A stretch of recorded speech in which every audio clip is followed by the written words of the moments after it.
안녕하세요. 저는 서울 논현동에 살고 있는 40대 초반의 기혼 여성입니다. 저는 얼마 전까지만 해도 시어머니와 유독 사이가 좋았는데요. 밖에 나가면 친모녀 사이가 아니냐는 오해를 받을 정도로 서로 위하고 챙겨주는 아주 애틋한 사이였죠. 그러나 누가 알았겠습니까? 그런 시어머니가 시동생이 결혼하고 새로 동서가 들어오자 돌변하실 줄이요. 새로 동서가 들어오자 저와 동서를 차별하며 비교하는 것도 모자라 저를 박대하고 모진 말들로 구박하며 괴롭히기 시작했던 것입니다. 저에게 언제나 다정했던 시어머니는 어느 순간 돌변해 독하디 독한 아주 못된 시어머니로 변해 있었습니다. 아직도 저를 표독스러운 눈초리로 바라보던 시어머니의 눈빛이 잊히지가 않습니다. 시어머니는 시아버지를 일찍 떠나보내시고 홀로 남편과 시동생 두 아들을 키워낸 분이었습니다. 그만큼 강단도 있으셨고 혼자 두 아들을 키워내며 힘든 일을 많이 겪어서인지 이해심도 넓으신 편이었죠.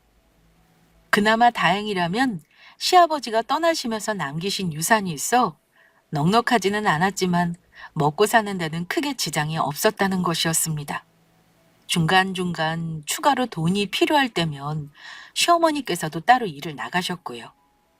그래서인지 아이를 키우며 남편과 맞벌이를 하는 저를 보며 가슴 아파하셨던 것도 시어머니였습니다.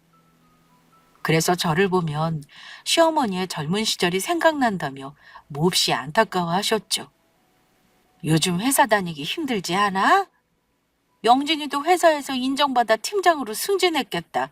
너희들이 예전처럼 형편이 어려운 것도 아니고 이제 좀 쉬는 게 좋지 않겠어?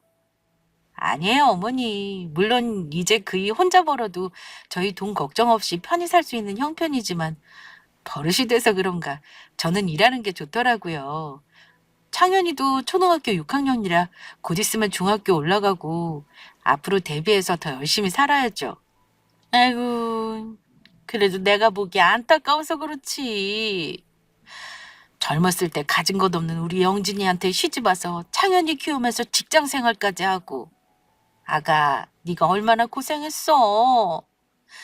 물론 지금이야 남부럽지 않게 잘 살고 있어 안심이지만 그만큼 고생했으면 이제 편히 쉬어도 되지 않겠어?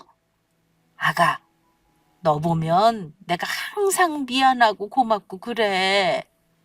우리 집이 일어선 것도 아가 네가 고생해서 우리 영진이 뒷바라지 해준 덕분이다. 어머니 그렇게까지 생각해 주시고 정말 감사해요. 하지만 그이도 정말 열심히 살아는걸요. 그리고 어머니도 저희 힘들 때마다 곁에서 힘이 되어주셨잖아요. 저는 우리 가족 모두 열심히 똘똘 뭉쳐서 살았기에 힘든 고비도 넘기고 지금처럼 잘 살게 되었다고 생각해요. 어머니, 우리 앞으로도 지금처럼 행복하게 살아요. 그래, 그러자꾸나. 그래도 힘든 일 있으면 언제든지 이야기하고. 혹 영진이가 속썩이거든. 꼭 시어미한테 말해야 한다. 그랬다가는 내가 이놈을 당장 가만두지 않을 거니까. 네, 어머니. 하지만 그럴 일은 없을 것 같아요. 어머니도 아시잖아요. 그게 언제나 저한테 잘하는 거예요. 앞으로도 어머니 마음 편하시도록 저희 두 사람 더욱 잘 살겠습니다. 오냐, 오냐. 우리 아가 말만 들어도 내가 배가 부른다. 그런데 사람 변하는 건 한순간이라더니 그 이야기가 바로 저희 시어머니를 두고 한 소리라는 걸 누가 알았겠는지요. 시어머니가 갑작스레 변한 것은 시동생이 결혼을 하겠다면서 동서를 데리고 시댁에 방문했을 때부터였습니다. 동서는 시어머니에게 잘 보이겠다며 시어머니에게 드릴 선물을 바리바리 싸들고 왔었죠. 그 선물들을 보자 시어머니는 입이 귀에 걸리시더니 좋아서 어쩔 줄 몰라 하시는 것이었어요.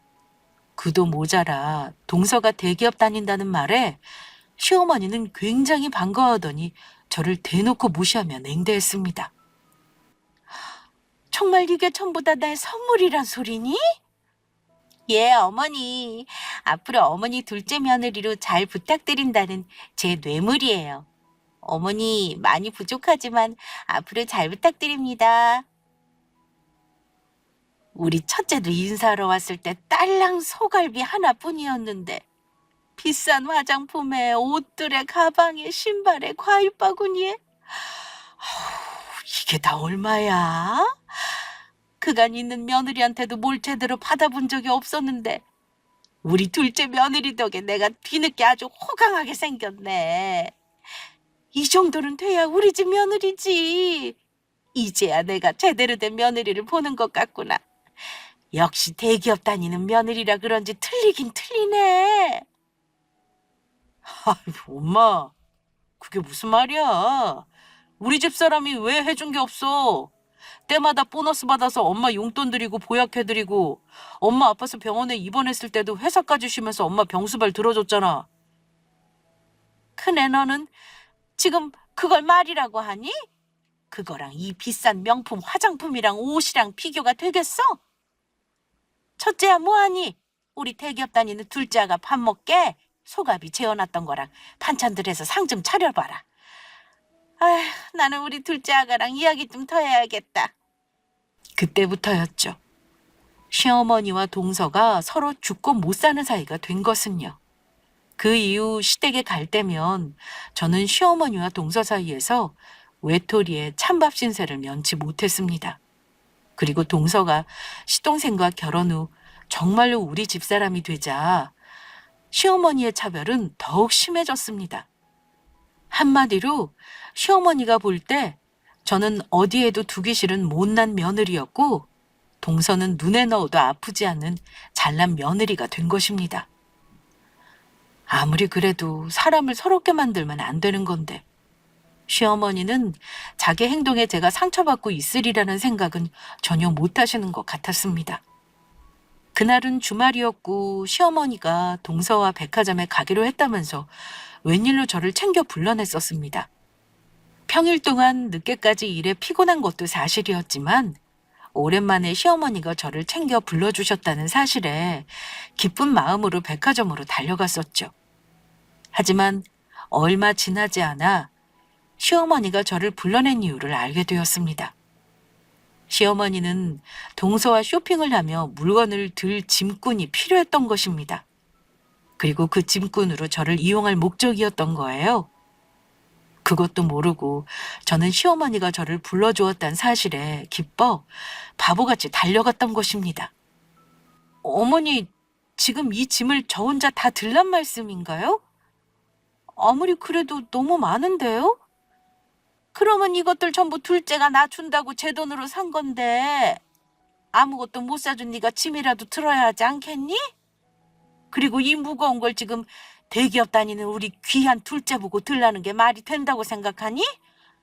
너야 작은 구멍가게에서 일해서 뭘 모르겠지만 대기업 다니는 게 어디 보통 일인 줄 알아? 평일 내내 일하느냐고 얼마나 피곤했겠어. 구멍가게에서 일하는 너랑은 다르단 말이다. 어머니, 저는 괜찮아요. 형님 힘드시면 제가 들게요. 저도 몇 개는 도와서 들어드릴 수 있어요. 둘째야! 그럴 필요 없다. 첫째는 신경 쓰지 말고 내가 옷 한 벌 해줄 테니까 둘째 너도 마음에 드는 거 있으면 골라봐라. 나도 받기만 할 순 없잖니. 이 시어미도 우리 예쁜 둘째 옷 선물 한번 해보자. 어머니 정말요? 우와, 너무너무 감사합니다. 그러면 잘 입을게요. 두 사람은 저를 없는 사람 취급하며 서로 챙기기에 바빴습니다. 아무리 사람 마음이 바뀌었다고는 하지만 시어머니에게 서운했던 것도 사실인지라 그날 시어머니가 잘 들어갔는지 안부 전화드리며 그간 섭섭했던 마음을 털어놓기로 마음먹었죠.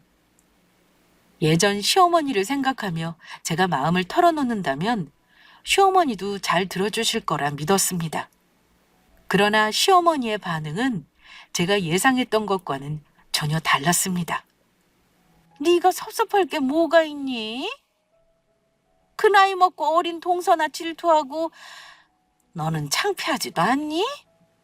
나도 시어머니로서 너한테 할 만큼 한 것 같은데 둘째 조금 챙겨줬다고 그걸 고세 못 참아서 이래라 저래라 아주 상전이 따로 없구나. 오늘도 쇼핑하면서 짐 좀 들게 했다고 기분 나쁘 티내면서 주둥이 삐죽 나와서는 얼마나 꼴보기 싫었는지 아니? 네가 내 며느리라는 게 많이 부끄러웠다. 어린 둘째도 너처럼 옹졸하지는 않아. 어머니, 말씀이 너무 지나치신 거 아니세요? 어머니께서 막내 동서 예뻐하는 거 저도 알고 있고 어머니한테 저 예뻐해달라고 말씀드리는 게 아니잖아요.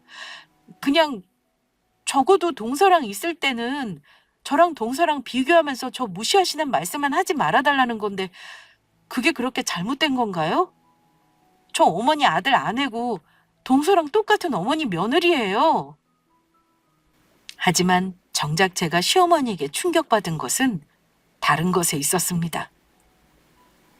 동서가 들어오고 시어머니가 저를 대하는 태도가 변한 진짜 이유를 알게 된 것이죠.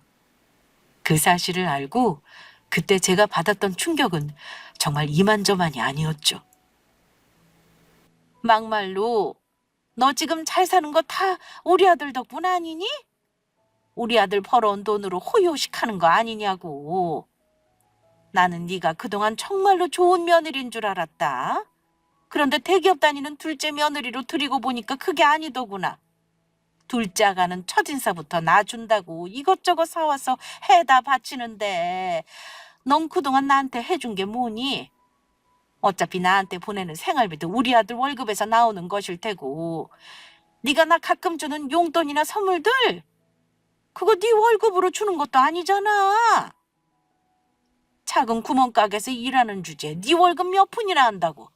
그거 전부 우리 아들 주머니에서 나온 거 아니야?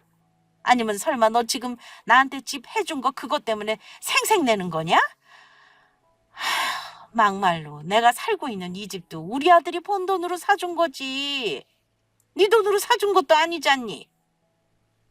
대기업 다니는 잘 나가는 우리 아들 덕에 편히 사는 주제에 어디서 고마운 줄도 모르고 둘째랑 차별한다고 투덜거리기나 하고 지 시어미한테 해준 것도 없으면서 참으로 뻔뻔스럽기는. 어머니, 지금 말씀 다 하셨어요? 그래, 다 했다. 어쩔래? 어머니 결국 지금까지 동서랑 저 차별하신 거 동서가 단순히 대기업 다녀서 그런다고 생각했는데 그게 아니었네요. 동서가 저보다 돈 많이 버는 것 같으니까 어머니께 저보다 더 많이 선물 드리고 용돈 드리는 것 같으니까 그것 때문에 차별하신 거였네요? 결국 돈 때문에 그러신 거였어요? 가는 정이 있어야 오는 정이 있다고. 당연한 거 아니니? 이럴 줄 알았으면 우리 영진이도 대기업 다니는 돈 잘 버는 능력 있는 며느리랑 결혼하라고 하는 건데 이래서 사람들이 대기업 하는 건데 맹추같이 나만 몰랐네. 시어머니가 동서와 저를 차별했던 이유는 다른 것도 아닌 바로 돈 때문이었습니다. 대기업에 다니는 동서가 저보다 더 많은 선물과 용돈을 드린다는 이유에서였죠. 그동안 힘들 때 어떻게든 어머니를 정성으로 보살피고 챙겨드리려 노력했던 저의 수고가 전부 물거품이 되어 돌아오는 순간이기도 했습니다. 다른 사람도 아니고 그토록 믿고 따르던 시어머니가 저에게 그랬다는 생각에 그 배신감은 말로 표현하기 힘들 정도였죠. 결국 저는 모든 사실을 남편에게 털어놓았고 남편은 제 말을 듣고 참을 수가 없는지 그동안 숨겨왔던 비밀에 대해 시어머니께 전부 털어놓자고 말하더군요. 아무리 그래도 엄마가 당신한테 이러면 안 되는 거야. 그동안 당신이 엄마한테 어떻게 했는데 이래? 엄마가 지금 누구 때문에 그 집에서 편히 사시는 건데. 여보, 우리 그러지 말고 전부 말씀드리자. 사실 시어머니가 살고 있는 아파트는 남편 돈으로 산 집이 아니었습니다. 시어머니는 단순히 남편 돈으로 집을 사며 명의만 제 명의로 되어 있다고 착각하고 계시지만 그 집은 사실 제가 번 돈으로 산 제 집이었던 것입니다. 남편이 대기업에 다녀 남들보다 돈을 잘 버는 것은 사실이었지만 그렇다고 시어머니의 집까지 사줄 만큼의 능력은 아니었던 것이죠. 그래서 시어머니가 살고 있는 아파트도 홀로 전셋집에 살고 있는 시어머니를 보며 걱정되어 제가 먼저 남편에게 말해 직접 사드리게 된 것이었습니다. 그동안 시어머니께 말 못하고 숨겨왔던 비밀이었지만 돈 버는 능력으로 따진다면 저는 막내 동서와 비교도 안 될 만큼의 아주 대단한 능력자였거든요. 시어머니는 제가 단순히 그냥 디저트 가게에서 종업원으로 일하고 있다고 생각하고 있지만 그 디저트 가게는 제가 사장으로 있는 바로 제 가게였던 것입니다. 가게를 시작한 것은 제가 아이를 낳고 육아를 위해 다니던 회사를 관두고 잠시 쉬던 시기였습니다. 어느덧 아이가 어린이집에 들어갈 수 있는 나이가 되자 저도 다시 회사를 알아봐 일을 시작해야 할 때가 왔던 것이죠. 남편이 대기업에 다닌다고 하지만 이미 살고 있는 아파트에 대출금도 남아 있었고 빨리 돈을 갚고 자리를 잡으려면 같이 일을 하는 방법밖에 없었거든요. 하지만 아이를 낳고 산후 우울증을 겪고 있던 저는 쉽게 무언가를 다시 시작할 용기가 나지 않더라고요. 그때 먼저 저에게 제의를 해왔던 것이 바로 남편이었습니다. 망해도 좋으니 제가 해보고 싶던 일에 도전해보는 게 어떻겠냐고요. 사실 저는 결혼 전부터 작은 디저트 가게를 차리는 꿈을 가지고 있었고 베이킹에 관심이 많아 이미 젊은 시절 틈틈이 공부해 제빵 기능사 자격증을 따놓은 상태였습니다. 하지만 그렇다고 아파트 대출금이 남아있는 상태에서 덜컥 가게를 크게 차리는 것도 그렇고 저는 저희 집 근처 과자를 구워 판매만 할 수 있는 임대료가 싼 작은 가게를 얻어 온라인 판매를 중심으로 사업을 시작했습니다. 그런데 그게 생각지도 못하게 가게를 연 지 몇 개월 만에 크게 대박을 터뜨린 것입니다. SNS에 상품 정보와 사진을 매일 업데이트하고 핸드메이드 상품을 판매하는 온라인숍에 저희 가게를 입점시키면서 입소문이나 크게 성공을 거두게 된 것이죠. 물론 처음에 여러 실수도 많았지만 그때는 뚱카롱이라고 막 구운 과자에 대한 인기가 선풍적으로 불 때라 그 흐름을 타고 무사히 자리를 잡을 수 있었던 것입니다. 이후 입점했던 핸드메이드 온라인숍에서 나와 따로 온라인 쇼핑몰을 운영하게 되었고 가게를 넓은 곳으로 이전해 오프라인 매장도 크게 운영하게 되었죠. 그렇게 시대 흐름에 맞춰 휘낭시에 마들렌, 스콘 등의 다양한 상품을 개발해 내놓으며 나름 돈을 긁어모으며 제법 많은 돈을 만지게 되었습니다. 전부 물심양면으로 도우며 뒤에서 저를 응원해준 남편 덕분에 이룰 수 있는 성공이기도 했죠. 사업 초반부터 일하고 집에 퇴근할 때면 그이도 직장 업무에 야근에 퇴근하면 힘들 텐데도 밤에는 아이의 육아를 거의 도맡아서 해주었던 사람이니까요. 그동안 저 혼자 아이를 키우느냐 힘들었을 테니 이번엔 자기 차례라면서요. 하지만 저는 사업을 시작하면서 시어머니께는 말씀드리지 않았습니다. 제가 사업을 시작한다고 하면 시어머니께서 걱정을 할 수도 있으니 비밀로 하자는 남편의 이야기 때문이기도 했지요. 그래서 시어머니는 제가 단순히 디저트 만드는 가게에 일을 나가는 것만으로 알고 있었습니다. 그 후 제가 성공해 시어머니께 생활비를 보태드리며 여러 가지 도와드릴 수 있는 형편이 되었을 때는 사실 기회를 봐 모든 사실을 말씀드릴 예정이었습니다. 그런데 저희 남편이 해준 것으로 알고 좋아하는 시어머니를 보며 차마 솔직히 말씀드리기가 어렵더라고요. 아들 둘을 혼자 키우시면서 고생하셨을 시어머니인데 그런 아들 덕에 호강한다는 생각에 기뻐하신다는 시어머니를 보며 그 마음을 깨뜨리고 싶지 않았던 거예요. 그리고 괜스레 며느리가 제 아들보다 잘 나간다는 생각에 시어머니가 저의 눈치를 보거나 그런 시어머니 앞에서 남편도 주눅들게 하고 싶지 않았고요. 그리고 저는 시어머니도 내 부모라 생각했기 때문에 누가 해주었다고 여기든 무슨 상관이냐는 마음도 있었습니다. 더욱이 제가 성공할 수 있었던 것도 남편의 헌신 덕분이었으니 남편이 해준 것이나 마찬가지라 생각했죠. 그렇게 남편이 시어머니께 사드리는 척 제가 번 돈으로 시어머니께 아파트도 해드렸던 것입니다. 그러나 지금은 상황이 많이 달라졌습니다. 남편도 속상한지 시어머니가 살고 있는 아파트를 누가 해드렸는지 이제는 밝히자는 입장이었고, 저도 갑작스레 돌변한 시어머니를 보면서 모든 사실을 알려드릴 때가 왔다는 생각이 들더라고요. 그러면서 앞으로는 저도 시어머니께 당하고 있지만은 않을 것이라 다짐했습니다. 모든 걸 밝히고 시어머니의 처지를 제대로 알려드릴 생각이었죠. 그러던 어느 날, 시동생의 생일로 가족들이 전부 모인 자리였습니다. 다 같이 밖에서 식사를 마치고 동서집에서 시어머니와 함께 과일을 깎으며 차를 준비할 때였죠.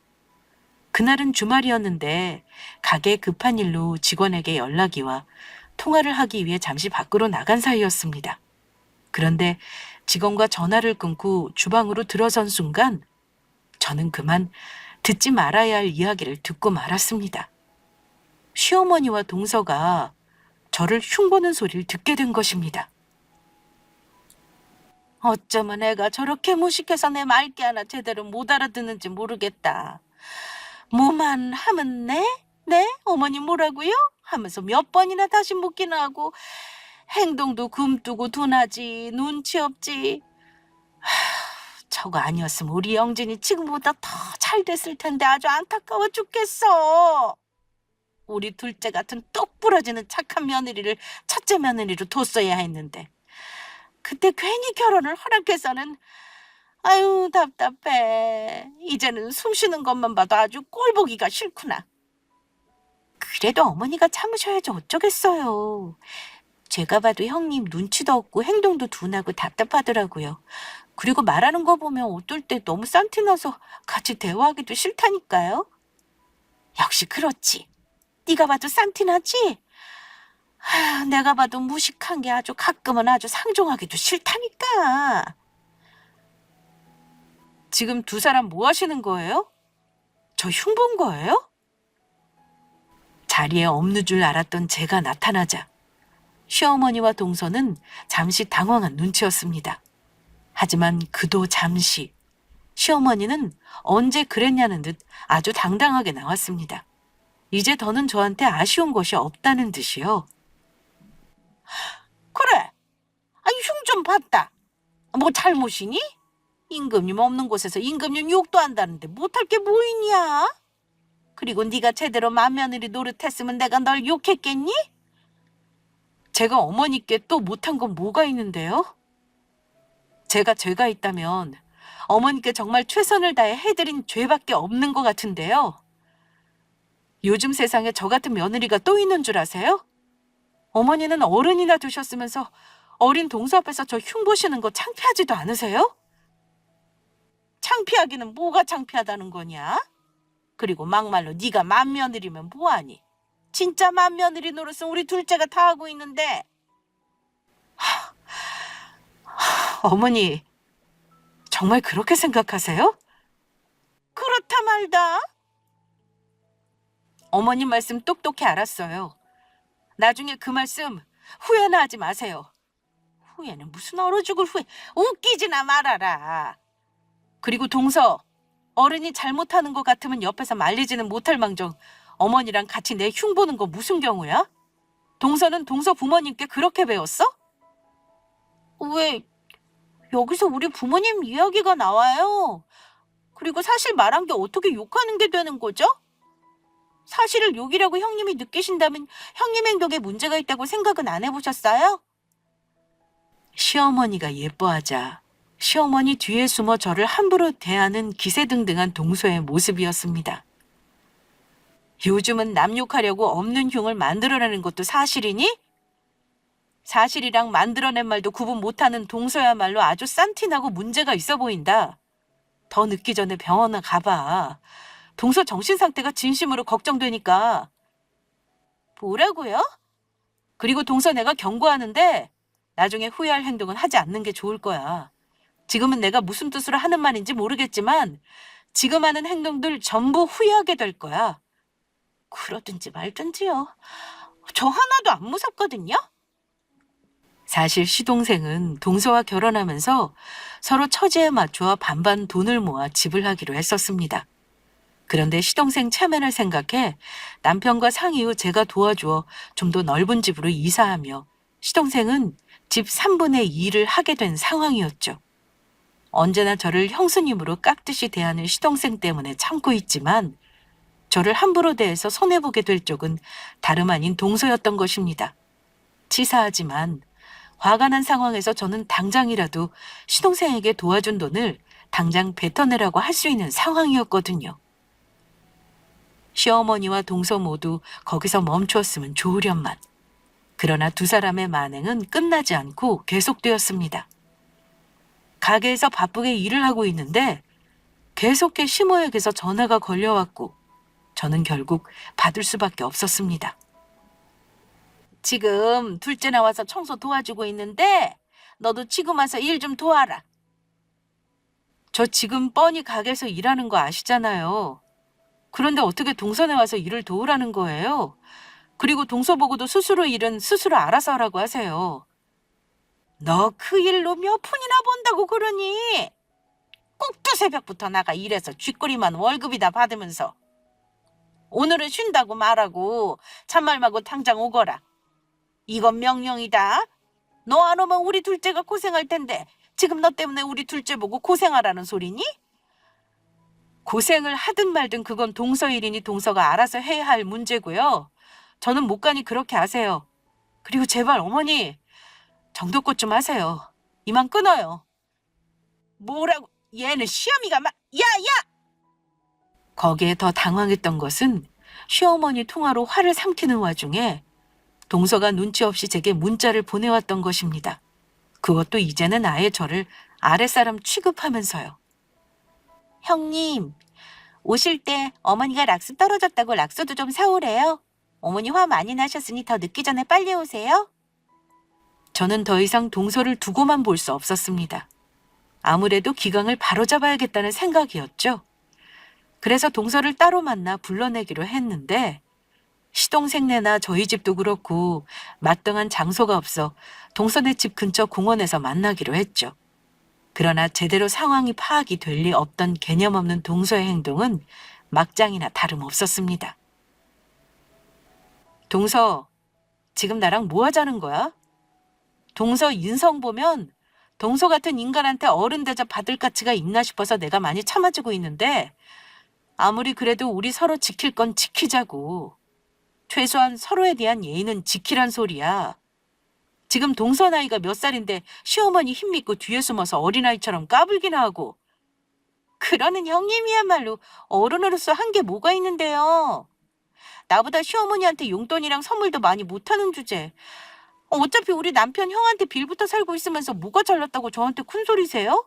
저는 최소한 우리 그이랑 동등하게 벌어먹고 살아요. 능력 없는 형님이랑은 다르다고요. 본인 주제나 좀 아세요. 빌부터 살긴 누가 빌부터 살아? 지금 누가 누구한테 빌부터 살고 있는데 큰 소리야? 그러는 동서야말로 그런 말할 처지가 아닌 것 같은데 정말 뭐 모르나 보네. 동서도 알지? 서방님이랑 동서 살고 있는 집 우리 도움으로 산 거. 지금 서방님한테 말해서 그 돈 당장 뱉어내라고 할까? 뭐라고요?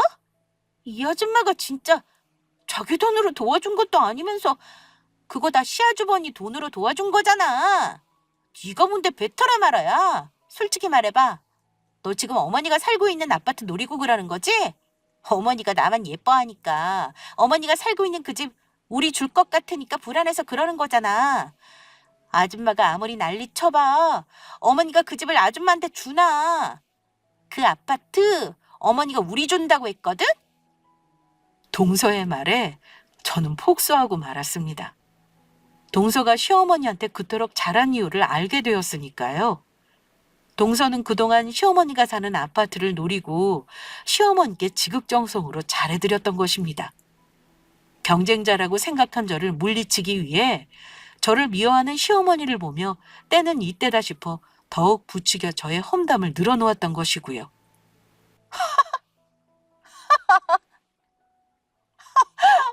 정말 웃기지도 않아서 동서, 평생 어머니 옆에서 붙어서 백날 노력해봐.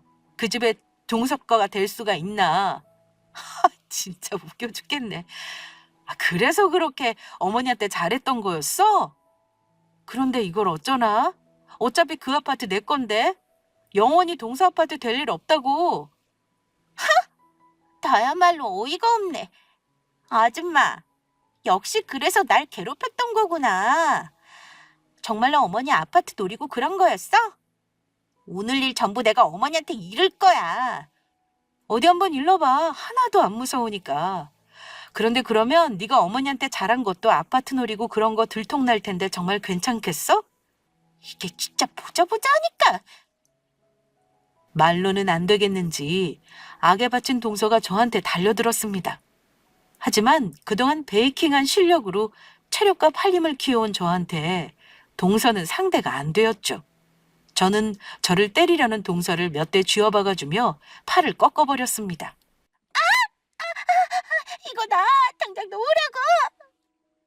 형님 잘못했습니다. 다시는 안 까불겠습니다. 인성 쓰레기인 제가 함부로 까불어서 정말 죄송합니다. 이렇게 말해. 그러면 놔줄 테니까. 웃기고 있네. 내가 형님 잘못했습니다. 다시는 안 까불겠습니다. 인성 쓰레기인 제가 함부로 까불어서 정말 죄송합니다. 형님 다시는 안 까불게요. 저한테 혼이 나며 제 앞에서 무릎 꿇고 손 드는 벌까지 받게 된 동서는 훌쩍이며 다시는 저한테 까불지 않겠다고 다짐을 했습니다. 저한테 혼이 난 게 무서웠는지 동서는 기가 죽어 집으로 들어가더라고요. 그 후 저한테 문자나 연락을 할 때도 아주 깍듯해졌고요. 하지만 저는 동서를 믿지 않았습니다. 인성 쓰레기였던 동서가 그렇게 쉽게 변할 리 없었으니까요. 그래서 정신을 차릴 수 있도록 기회를 봐 몇 번 더 혼을 내줄 작정이었죠. 그리고 이젠 시어머니 일도 해결해야겠다고 생각했습니다.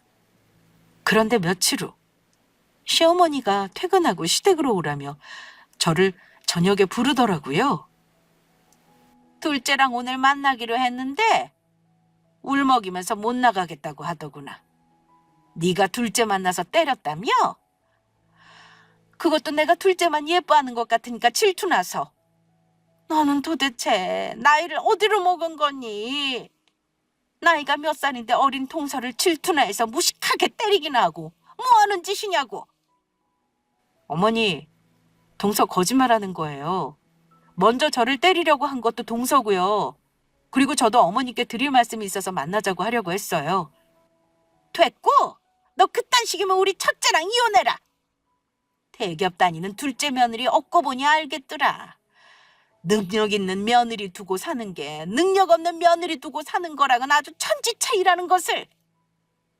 우리 영진이 정도면 능력 있고 돈도 아주 잘 벌어오겠다. 이혼해도 시집 온다는 여자들 많을 거니 너 같은 건 이제 필요 없다. 우리 아들 위해서도 그게 좋을 것 같고, 나는 우리 영진이 재혼하면 며느리도 둘째처럼 대기업 다니는 며느리로 얻을 생각이다. 너처럼 무식하게 아랫사람이나 때리는 거 말고 둘째처럼 잘나고 돈 잘 버는 며느리로. 어떻게 저한테 이러실 수가 있어요? 제가 그동안 시댁에 어떻게 했는데요.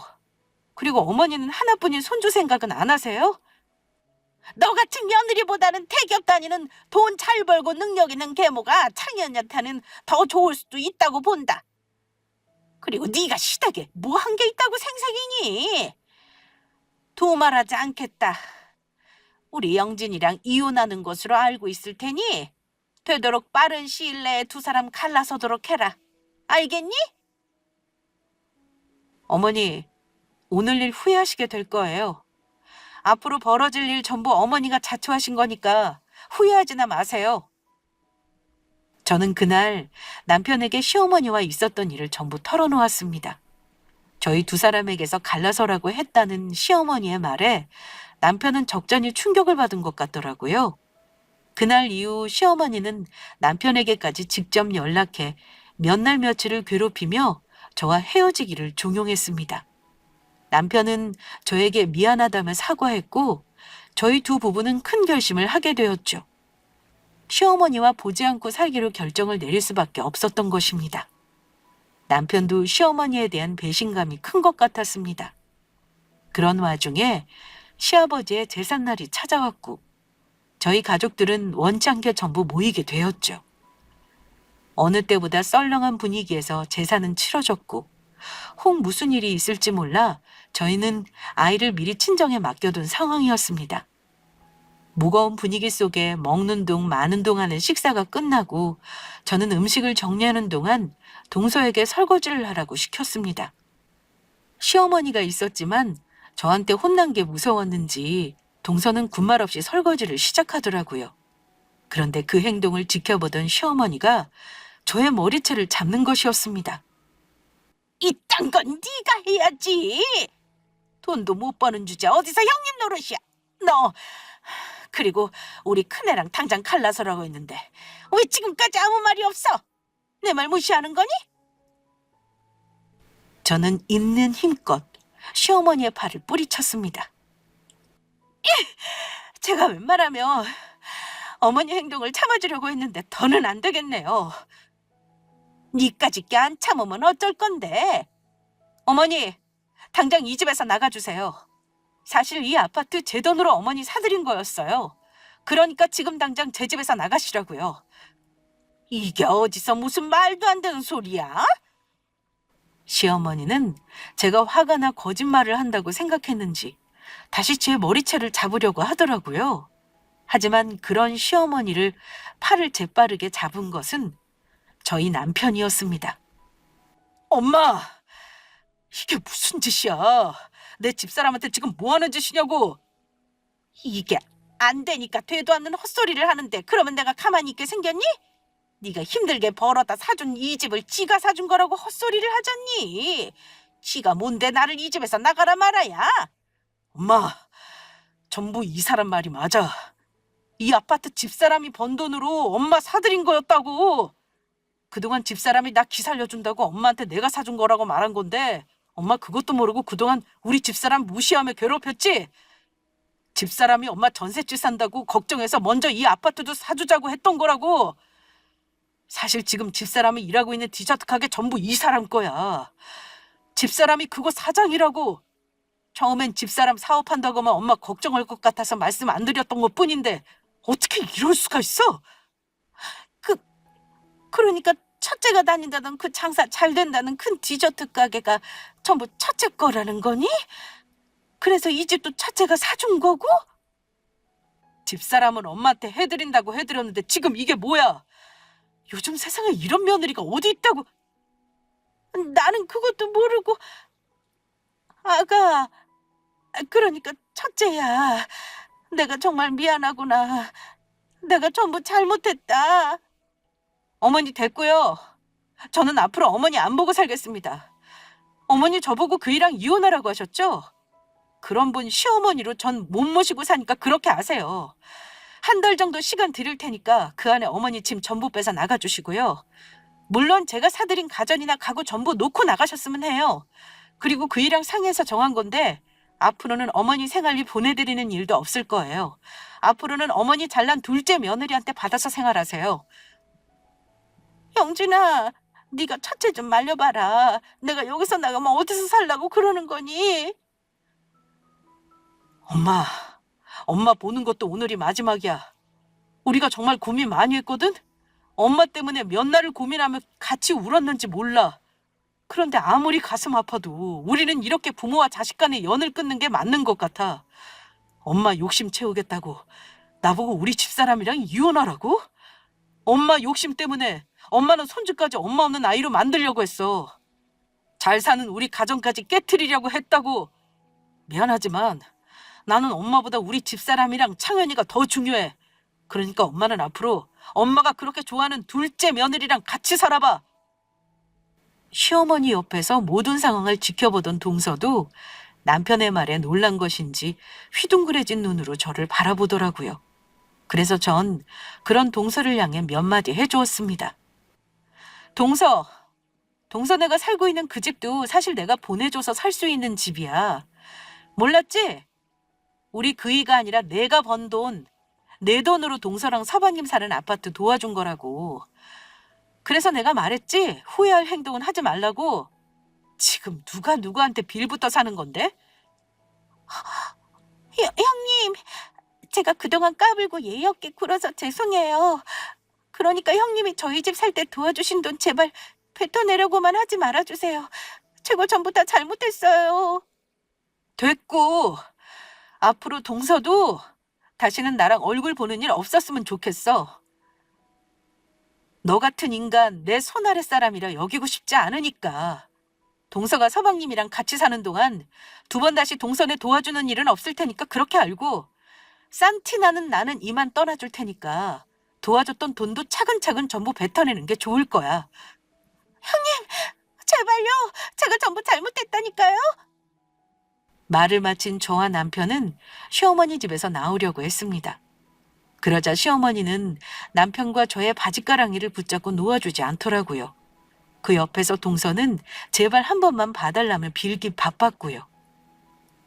안 돼. 이렇게 절대 못 보낸다. 제발 다시 한 번만 생각해주면 안 되겠니? 내가 전부 잘못했다. 이 집에서 나가면 나보고 어디 가서 살라고. 영진아, 첫째 아가, 내가 다 잘못했다. 잘못했어.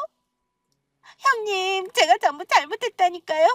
저도 어머니께 넘어가 그랬던 거라고요. 저도 피해자예요. 결국 남편이 걸을 때마다 시어머니는 질질 끌려 나오게 되었고, 시어머니는 신발까지 짝짝이로 신은 채 주차장까지 저희를 따라 나오시더라고요. 차를 타고 떠나는 저희를 붙잡으려 애를 쓰는 시어머니였지만 저희는 뒤도 돌아보지 않고 시댁을 떠났습니다.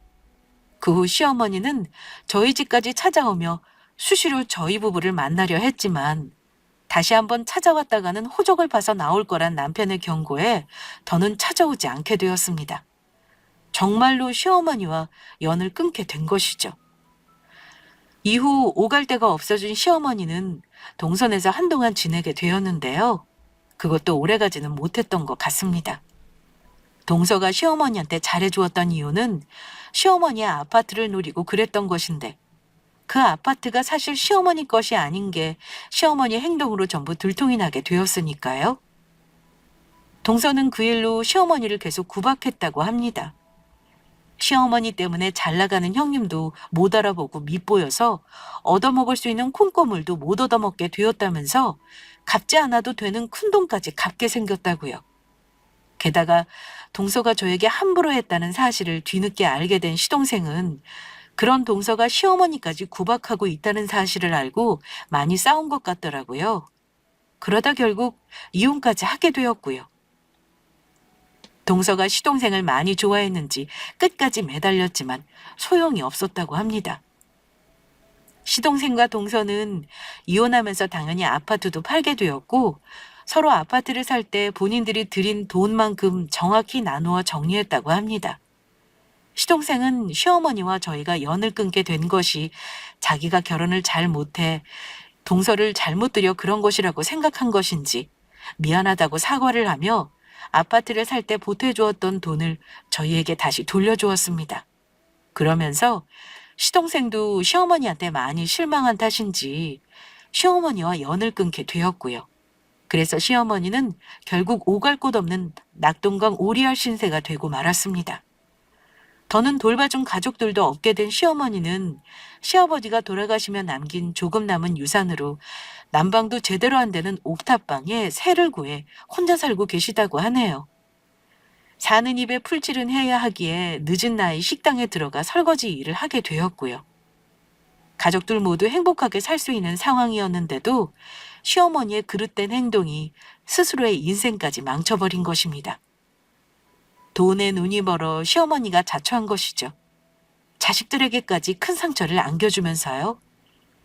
무엇보다 소중한 것은 돈도 아니고 재물도 아닌 서로를 아끼고 사랑하는 가족이라는 사실을 뒤늦게라도 시어머니께서 깨달으셨으면 좋겠습니다. 그리고 현재 저희 부부는 훌륭한 부모가 되기 위해 노력하며 하나뿐인 아들과 함께 행복하게 잘 살고 있습니다. 저희는 절대로 시어머니 같은 부모가 되지 않을 생각입니다. 우리 아이한테는 아무 조건 없이 아낌없이 사랑을 준 본받을 수 있는 좋은 부모로 남고 싶으니까요. 세상을 살며 무엇이 중요한지 알려줄 생각입니다. 돈보다 중요한 것은 서로 사랑하는 가족이 곁에 있다는 사실이니까요. 그래서 아이가 커서 훗날 저희를 떠올릴 때 보고 싶고 그리워할 수 있는 부모가 될 수 있도록 노력할 생각입니다. 저희가 훌륭한 부모가 될 수 있도록 멀리서라도 여러분들 모두 응원해 주시면 감사하겠습니다. 모두 행복하시고 건강하세요.